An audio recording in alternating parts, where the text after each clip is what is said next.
kowe matura marang para Pandhawa supaya kon rawuh nang Karang Kadempel 5 cacahe. Sinambi nggawa pusaka ngamarta 3 cacahe. Apa wae Bagong? Siji. Waduh lali aku.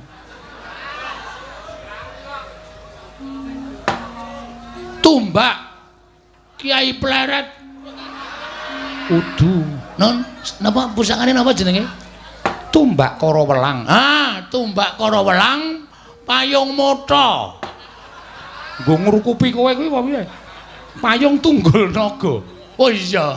Akarang ya wong kula niki SDM rendah e. Ya ora apa-apa. Payung tunggul naga ale